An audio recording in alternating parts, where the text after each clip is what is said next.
Hello guys, स्वागत है आपका स्टार ब्रिलियंट क्लासेस चैनल पे। आज हम आपको कराएंगे इस पे पार्ट 1 समतल पृष्ठों पर प्रकाश का परावर्तन, कक्षा 10 का भौतिक विज्ञान है जिसे हम फिजिक्स कहते हैं। भौतिक विज्ञान में इसमें कई पार्ट हैं, कई चैप्टर हैं, तो हम उन चैप्टरों को अलग अलग करके पढ़ाएंगे। जैसे लेंस का बिल्कुल चैप्टर अलग कर देंगे, तो अलग अलग चैप्टर करके पढ़ाया जाएगा इस चैनल पे और एक एक करके सब आपको लिखवाया जाएगा। और अगर आप इस चैनल पे नए हैं तो लाइक करें, सब्सक्राइब करें और बेल आइकन दबाना ना भूलें। ज्यादा से ज्यादा वीडियो को शेयर करें और इसमें देखिएगा क्या क्या लिखा है। अब जो लिखा है वो कॉपी पेन लेके बैठे, वीडियो को रोको, पुश करो और फिर उसे लिखो, या फिर आप इसका स्क्रीनशॉट ले लिया करो, उसके बाद में आप लिखते हो तो मैं समझाऊंगा और लिखवाऊंगा भी। तो देखिएगा, पहले हम इसको लिखवाएंगे, फिर उसके बाद में बहुविकल्पीय प्रश्न आपको लिखवाएंगे, उसके बाद इसके न्यूमेरिकल कराएंगे जिसे हम कहते हैं आंकिक प्रश्न। तो सब मटेरियल आपको इसमें मिल जाएगा। तो आइए देखते हैं क्या लिखा है। सबसे पहले हेडिंग है प्रकाश। प्रकाश क्या होता है? प्रकाश क्या होता है? एक लाइट है जो हमारे चारों ओर की वस्तुओं को देखने में हमारी मदद करती है। प्रकाश एक प्रकार की ऊर्जा होती है जो हमें चारों ओर की वस्तुओं को देखने में हमारी सहायता करती है। देखिएगा, लिखा है कि प्रकाश एक प्रकार की ऊर्जा है जो हमें अपने चारों ओर की वस्तुओं को देखने में हमारी सहायता करता है। यानी कि प्रकाश हमें चारों ओर की वस्तुओं में हमारी देखने में क्या करता है? सहायता करता है या मदद करता है। फिर उसके बाद में प्रकाश के गुण निम्नलिखित हैं। वो कौन कौन से हैं मैंने सब लिख रखे हैं। पहला लिखा है प्रकाश स्वयं आदर्श होता है। प्रकाश स्वयं आदर्श होता है, लेकिन जब प्रकाश होगा तो वस्तुएं दिखाई देंगी, अगर प्रकाश नहीं होगा तो वस्तुएं दिखाई नहीं देंगी। तो अब इसमें लिखा है कि प्रकाश स्वयं आदर्श होता है परंतु इसकी उपस्थिति में वस्तुएं दिखाई देती हैं। प्रकाश स्वयं आदर्श होता है लेकिन उसकी उपस्थिति में वस्तुएं दिखाई देती हैं। इसके बाद में सेकंड पॉइंट पे लिखा है कि प्रकाश हमेशा सीधी रेखा में चलता है। प्रकाश हमेशा कैसा चलता है? सीधी रेखा में, कभी भी टेढ़ा आड़ा नहीं भागता है। इसके बाद में लिख रहा है प्रकाश, तीसरा पॉइंट, प्रकाश की चाल या वेग निर्वात में 3 गुणा 10 की पावर 8 मीटर प्रति सेकंड होती है। ये एक नंबर में आ जाता है कि प्रकाश की चाल कितनी होती है निर्वात में। एक नंबर में यहां से क्वेश्चन पूछा जाता है कि तो उसकी चाल कितनी होगी? 3 गुणा 10 की पावर 8 मीटर प्रति सेकंड। अगर ये ऑप्शन में आ जाए तो अगर हो सकता है कि ये मीटर में, क्या पता किलोमीटर में आ जाए, तो किलोमीटर में आएगा 3 गुणा 10 की पावर 5 किलोमीटर प्रति सेकंड। इसके बाद में देखिएगा चौथे पॉइंट में क्या लिखा है। कह रहा है प्रकाश में परावर्तन का गुण पाया जाता है, प्रकाश में अपवर्तन का गुण पाया जाता है। अभी हम आपको परावर्तन पढ़ाएंगे, फिर उसके बाद में चैप्टर आएगा अपवर्तन। तो लिखा है कि प्रकाश में परावर्तन का गुण पाया जाता है, प्रकाश में अपवर्तन का गुण पाया जाता है। छठा पॉइंट है प्रकाश विद्युत चुंबकीय तरंगों के रूप में चलता है। लास्ट पॉइंट 7 में है, कह रहा है प्रकाश की तरंग दैर्घ्य 3900 एंगस्ट्रॉम से 7800 एंगस्ट्रॉम होती है। इससे जो पढ़ा जाता है, ए पर जो जीरो लिखा है इसे पढ़ा जाता है ए पर जीरो को पढ़ा जाता है एंगस्ट्रॉम। 3900 एंगस्ट्रॉम से 7800 एंगस्ट्रॉम होती है। इसके बाद में लिखा है प्रकाश स्रोत क्या होते हैं। प्रकाश स्रोत वो होते हैं वो वस्तुएं या वे वस्तुएं जो हमें प्रकाश देती हैं, या फिर जो वस्तुएं हमें प्रकाश देती हैं उन्हें प्रकाश स्रोत कहते हैं। देखिएगा, लिख रहा है प्रकाश स्रोत क्या होता है। प्रकाश जिन वस्तुओं से हमें प्राप्त होता है उन्हें प्रकाश स्रोत कहते हैं। जिन वस्तुओं से हमें प्रकाश प्राप्त होता है उन्हीं वस्तुओं को प्रकाश स्रोत कहते हैं। प्रकाश स्रोत मतलब जो प्रकाश हमें देंगे या जो प्रकाश देता है उसी को प्रकाश स्रोत कहते हैं। प्रकाश स्रोत जैसे सूर्य हमें लाइट देता है, रोशनी देता है। बल्ब भी रोशनी देता है, मोमबत्ती भी रोशनी देती है। ऐसे बहुत सारे ऑप्शन होते हैं। लिखा है कि सूर्य, बल्ब, मोमबत्ती आदि। इसके बाद में लिख रहा है प्रकाश स्रोतों को 2 भागों में बांटा जा सकता है। प्रकाश स्रोत कितने भागों में बांटा जा सकता है? 2 भागों में बांटा जा सकता है। तो पहला भाग है इसका, पहला पार्ट, दीप्त प्रकाश स्रोत।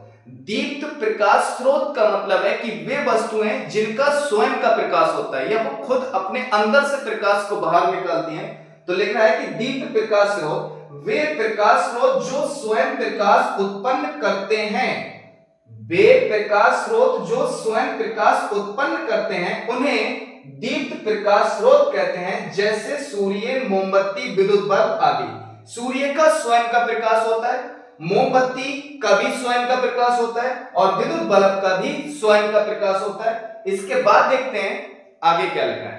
प्रकाश स्रोत होते हैं दो प्रकार के, एक होता है दीप्त प्रकाश स्रोत, एक होता है अदीप्त प्रकाश स्रोत। तो अदीप्त प्रकाश स्रोत क्या होता है? अदीप्त प्रकाश स्रोत हम लिख चुके हैं। लिखा है कि दीप्त प्रकाश स्रोत वे प्रकाश स्रोत जो स्वयं प्रकाश उत्पन्न नहीं करते बल्कि दीप्त प्रकाश स्रोत से प्रकाश लेकर प्रकाश को परावर्तित करते हैं या अपवर्तित करते हैं। परावर्तित या अपवर्तित करते हैं, उन्हें दीप्त अदीप्त प्रकाश स्रोत कहते हैं। यानी कि वे प्रकाश स्रोत जिनका स्वयं का प्रकाश होता है वो कहलाते हैं दीप्त प्रकाश स्रोत, और जो जिनका स्वयं का प्रकाश नहीं होता है वो प्रकाश लेकर फिर देते हैं तो उन्हें क्या कहते हैं? अदीप्त प्रकाश स्रोत। लिखा है कि वे प्रकाश स्रोत जिनका स्वयं का प्रकाश नहीं होता बल्कि वो दीप्त प्रकाश स्रोत से प्रकाश लेकर परावर्तित करते हैं, उन्हें हम क्या कहते हैं? अदीप्त प्रकाश स्रोत, जैसे चंद्रमा, कांच आदि। इसके बाद में टॉपिक आता है प्रकाशिक माध्यम। प्रकाशिक माध्यम क्या होता है कि प्रकाश जिस माध्यम से या जिस रास्ते से होकर गुजरता है उस माध्यम को या उस रास्ते को या उस माध्यम को ही कहते हैं प्रकाशिक माध्यम।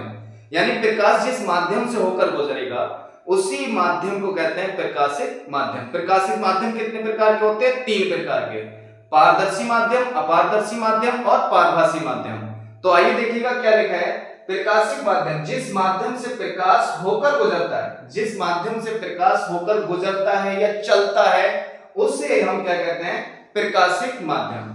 प्रकाशिक माध्यम कितने प्रकार के होते हैं? लिखा है प्रकाशिक माध्यम निम्नलिखित 3 प्रकार के होते हैं। पहला होता है पारदर्शी माध्यम, जिसमें से प्रकाश होकर आर पार गुजर जाता है या चला जाता है। जिस माध्यम में प्रकाश आर पार हो जाता है उसे पारदर्शी माध्यम कहते हैं। फिर लिखा होगा अपारदर्शी माध्यम, वो माध्यम जिसमें से प्रकाश आर पार नहीं हो पाता है उसे क्या कहते हैं? अपारदर्शी माध्यम।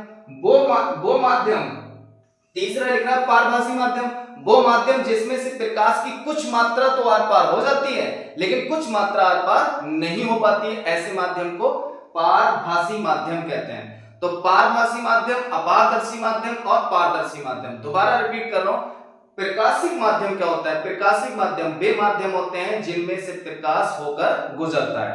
प्रकाशिक माध्यम 3 प्रकार के, पारदर्शी माध्यम, अपारदर्शी माध्यम और पारभासी माध्यम। तो देखिएगा प्रकाशिक माध्यम जिन माध्यम से प्रकाश होकर गुजरता है उसे प्रकाशिक माध्यम कहते हैं।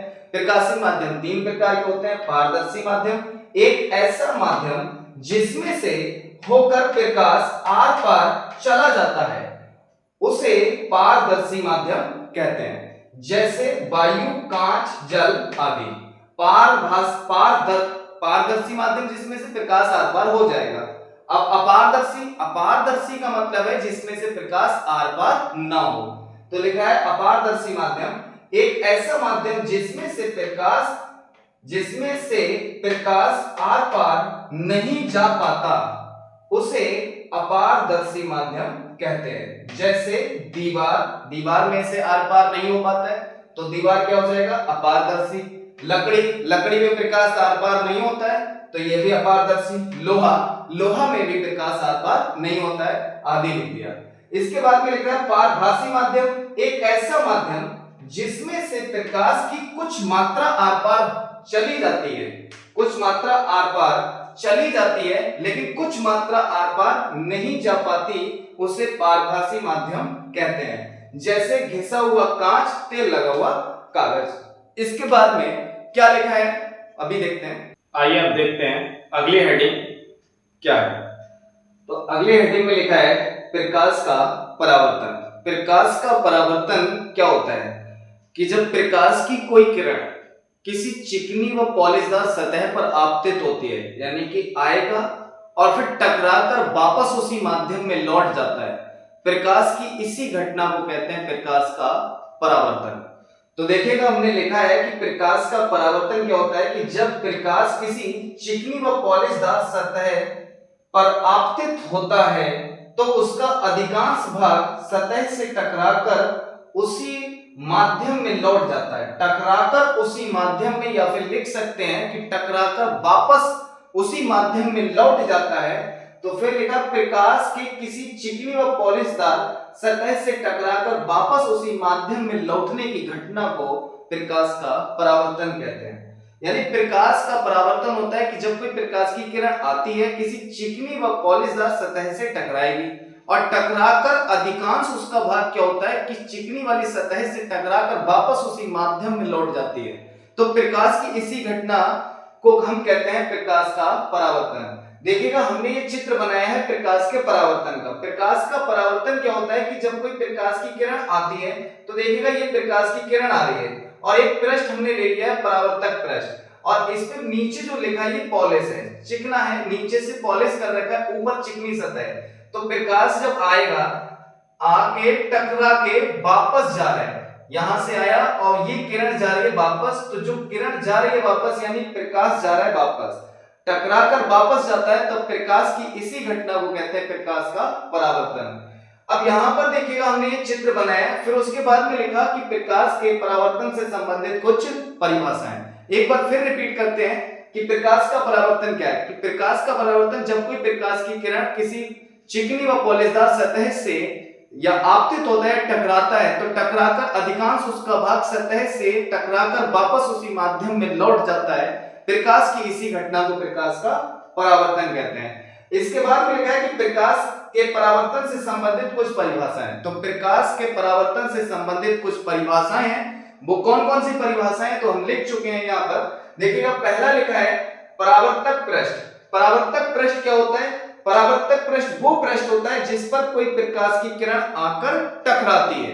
तो जिस पृष्ठ पर आकर टकराती है उसी पृष्ठ को कहते हैं परावर्तक पृष्ठ। या फिर ऐसे भी कह सकते हैं कि जब कोई प्रकाश की किरण आकर और किसी सतह से टकराकर वापस, यानी जिस पृष्ठ से प्रकाश का परावर्तन हो जाता है, जिस पृष्ठ से प्रकाश का परावर्तन हो जाता है उस पृष्ठ को ही कहते हैं परावर्तक पृष्ठ। देखिएगा लिख रहा है कि प्रकाश जिस पृष्ठ से टकराकर परावर्तित होता है, परावर्तित का मतलब होता है कि आके लौट जाएगा, तो इसे हम क्या कहते हैं? उसे परावर्तक पृष्ठ कहते हैं। उस पृष्ठ को परावर्तक पृष्ठ कहते हैं जिस पृष्ठ से प्रकाश का परावर्तन हो जाता है। इसके बाद में लिखिए दूसरी परिभाषा, आपतित किरण। आपतित किरण क्या होती है? आपतित किरण वो किरण होती है जब कोई प्रकाश की किरण आकर किसी परावर्तक पृष्ठ से टकराती है।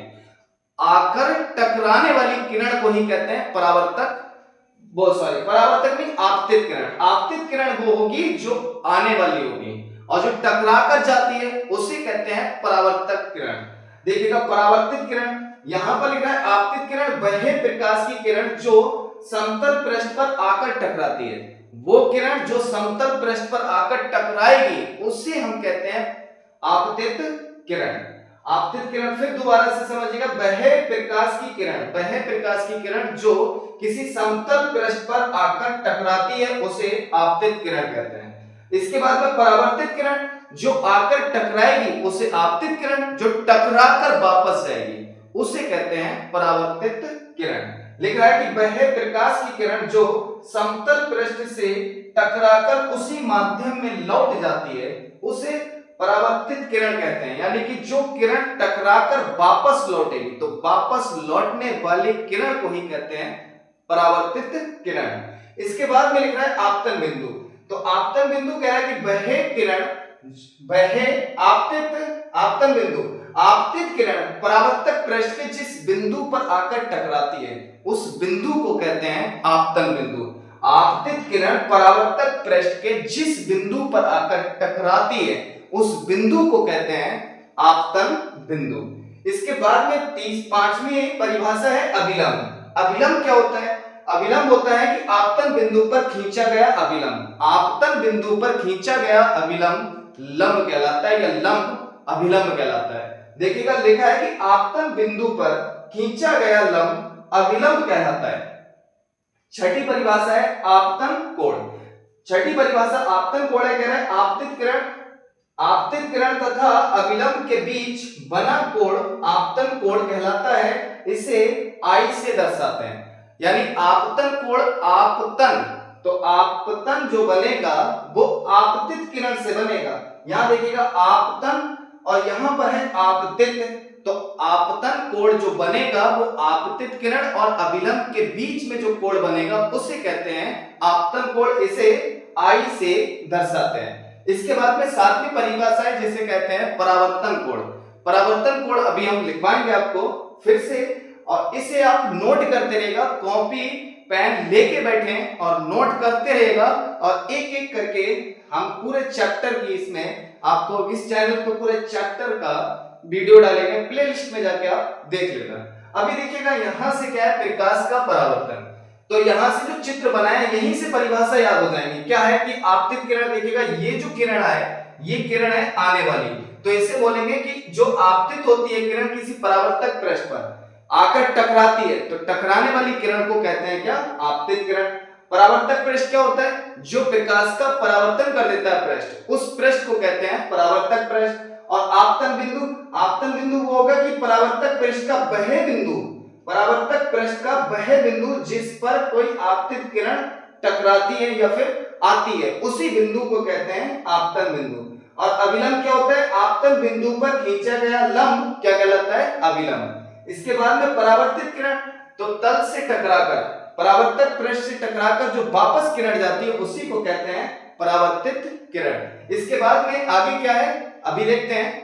अब करते हैं सातवीं परिभाषा। सातवीं परिभाषा क्या लिखी है, परावर्तन कोण। परावर्तन कोण क्या होता है कि परावर्तित किरण तथा अभिलंब के बीच बने कोण को परावर्तन कोण कहते हैं। आपतन कोण की जिस तरीके से हमने परिभाषा दी थी, तो परिभाषा में उसमें आपतन कोण की परिभाषा में आई थी आपतित किरण, परावर्तन कोण की परिभाषा में आएगी परावर्तित किरण। यहाँ परावर्तन कोण है तो परावर्तित किरण होगी, और वहां पर हमने अपनी स्टडी हेडिंग में लिखवाया था परावर्तन आपतन कोण। आपतन कोण में आपतित किरण थी, परावर्तन कोण में परावर्तित किरण होगी। तो देखिएगा परावर्तन कोण, आप परावर्तित किरण तथा अभिलंब के बीच बना कोण परावर्तन कोण कहलाता है। इसे किससे लिखते हैं, आर से दर्शाते हैं। परावर्तन कोण होता है परावर्तित किरण अभिलंब के बीच जो कोण बनता है उसी कोण को कहते हैं परावर्तन कोण। इसे किससे लिखा जाता है, आर से। इसके बाद में अगली हेडिंग क्या लिखी है, परावर्तन के नियम। परावर्तन के नियम होते हैं दो प्रकार, दो नियम होते हैं। पहला नियम होता है आपतित किरण कौमा परावर्तित किरण तथा आपतन बिंदु पर खींचा गया अभिलंब तीनों एक ही तल में होते हैं। यानी पहला नियम है कि आपतित किरण, परावर्तित किरण तथा आपतन बिंदु पर खींचा गया अभिलंब तीनों एक ही तल में होते हैं। तो पहला नियम हमने उनको लिखवाया है कि आपतित किरण, परावर्तित किरण तथा आपतन बिंदु पर खींचा गया अभिलंब तीनों एक ही तल में होंगे। दूसरा नियम है इसका द्वितीय नियम। तो द्वितीय नियम में लिखा है कि आपतन कोण तथा परावर्तन कोण सदैव बराबर होते हैं। यानी कि दूसरे नियम में है कि आपतन कोण और परावर्तन कोण सदैव कैसे होते हैं, बराबर होते हैं। तो अर्थात हमने लिख दिया कोण आई बराबर कोण आर। जब आपतन कोण बराबर है किसके, परावर्तन कोण के, तो आपतन कोण को किससे लिखा जाता है, आई से, परावर्तन कोण को लिखा जाता है आर से। तो आई बराबर कितना हो जाएगा, कोण आर। इसके बाद में परावर्तन के प्रकार। परावर्तन कितने प्रकार का होता है, परावर्तन होता है दो प्रकार का, लेकिन पृष्ठों के आधार पर। तो हमने लिखवाया नहीं है, लेकिन ये पृष्ठों के आधार पर दो प्रकार का परावर्तन होता है। एक परावर्तन वो होता है कि सीधा प्रकाश जब किसी चिकनी वाली सतह पर पृष्ठ पर पड़ेगा तो वो परावर्तन के बाद सारी किरणें समांतर हो जाती हैं। दूसरा होता है कि जब प्रकाश का परावर्तन खुरदरे तल से होता है, खुरदरे पृष्ठ से होता है। तो जब प्रकाश की किरणें आती हैं और किसी खुरदरे तल पे पड़ेंगी तो वो टकराने के बाद जब वापस जाती हैं तो वो विभिन्न दिशाओं में बिखर जाती हैं, समांतर नहीं जाती हैं। तो देखिएगा क्या लिखवाया गया है कि परावर्तन के नियम, परावर्तन के प्रकार। परावर्तन को दो भागों में बांटा जा सकता है। परावर्तन को कितने भागों में बांटा जा सकता है, दो भागों में, वो भी किसके आधार पर, पृष्ठों के आधार पर। अब पृष्ठों के आधार की अगर बात करें तो पहला रहे नियमित परावर्तन। नियमित परावर्तन क्या होता है, नियमित परावर्तन वो होता है जो चिकने पृष्ठ से परावर्तन होता है। इसके बाद में यहां पर लिखा है अनियमित परावर्तन। तो अनियमित परावर्तन वो परावर्तन होता है जो खुरदरे तल से होता है। खुरदरे तल से होता है तो होगा अनियमित परावर्तन। चिकने तल से होगा यानी समतल पृष्ठ या चिकना होगा तो उससे जो परावर्तन होगा उसे क्या बोलेंगे, नियमित परावर्तन। देखिएगा क्या लिखा है, तो हमने पहले चित्र बनवाया। चित्र में क्या है कि ये सीधा देखिएगा चिकना पृष्ठ है और चिकने पृष्ठ से किरणें आ रही हैं। ये आने वाली किरणें हैं और टकराकर देखिएगा जब वापस जा रही हैं ये, तो सब एक दूसरे के समांतर हैं, आपस में ये समांतर हैं। तो ये परावर्तित किरणें हैं और ये आपतित आने वाली किरणें, और टकराकर जो वापस जाती हैं उन्हें क्या कहते हैं, परावर्तित किरणें। और ये पृष्ठ हमने लिया है चिकना। तो इसमें देखिएगा इसकी परिभाषा लिखवाई गई थी कि जब प्रकाश का परावर्तन किसी पॉलिशदार चिकने पृष्ठ से होता है, तो प्रकाश की किरणें परावर्तन के बाद एक दूसरे के समांतर होती हैं। यानी एक दूसरे के समांतर कब होती हैं, जब प्रकाश का परावर्तन किसी चिकनी या पॉलिशदार सतह से होता है, तो परावर्तन के बाद किरणें कैसी हो जाती हैं, एक दूसरे के समांतर हो जाती हैं। तो इस प्रकार के परावर्तन को नियमित परावर्तन कहते हैं। तो हमने यहां लिख लेते हैं नियमित परावर्तन। नियमित परावर्तन कहते हैं, नियमित परावर्तन कहते हैं। कब कहते हैं, तो देखिएगा दोबारा लिखा है कि जब प्रकाश का परावर्तन किसी पॉलिशदार चिकने पृष्ठ से होता है, प्रकाश का परावर्तन किसी पॉलिशदार चिकने पृष्ठ से होता है, तो प्रकाश की किरणें परावर्तन के बाद एक दूसरे के समांतर होती हैं। तो इस प्रकार के परावर्तन को नियमित परावर्तन कहते हैं। सिंपल बात कि जब प्रकाश का परावर्तन चिकनी पॉलिशदार सतह से हो जाता है, तो परावर्तन जो है कि किरणें जब वापस जाती हैं तो एक दूसरे के वो आपस में समांतर होती हैं। तो ऐसे परावर्तन को कहते हैं नियमित परावर्तन। इसके बाद में लिख रहा है अनियमित परावर्तन। अनियमित में चित्र देखिएगा, हमने एक खुरदरा पृष्ठ बनाया है, ये ऐसे टेढ़ा टेढ़ा बनाया है, खुरदरा पृष्ठ है। खुरदरे तल पृष्ठ पे क्या हो रहा है कि किरणें समांतर तो आ रही हैं, लेकिन जब टकरा रही है तो ये बिखर रही है, एक दूसरे के समांतर नहीं। देखिएगा ये यहां से जा रही है, ये ऐसे करके आ रही है, ये इधर जा रही है। तो ये परावर्तित किरणें हैं जो वो टकराने के बाद में बिखर रही हैं। तो इसीलिए इस वाले परावर्तन को बोलेंगे अनियमित परावर्तन। लिखा गया है कि जब प्रकाश का परावर्तन किसी खुरदरे पृष्ठ से होता है, तो प्रकाश की किरणें परावर्तन के बाद विभिन्न दिशाओं में फैल जाती हैं। इस प्रकार के परावर्तन को नियमित परावर्तन, यहां लिखा नहीं है, लिख लेते हैं नियमित परावर्तन कहते हैं। इस प्रकार के परावर्तन को नियमित परावर्तन कहते हैं। कौन से प्रकार को, जब खुरदरे तल से प्रकाश का परावर्तन होता है तो उसकी विभिन्न जो परावर्तित किरणें होती हैं या परावर्तन के बाद किरणें विभिन्न दिशाओं में फैल जाती हैं, ऐसे परावर्तन को अनियमित परावर्तन कहते हैं। इसके बाद में हम आपको नेक्स्ट वीडियो में लेकर आएंगे। अगर आप हमारे चैनल पे नए हैं, लाइक करें, सब्सक्राइब करें, बेल आइकन दबाना ना भूलें और वीडियो को ज्यादा से ज्यादा अपने फ्रेंड सर्कल में शेयर कीजिएगा। Okay, thank you.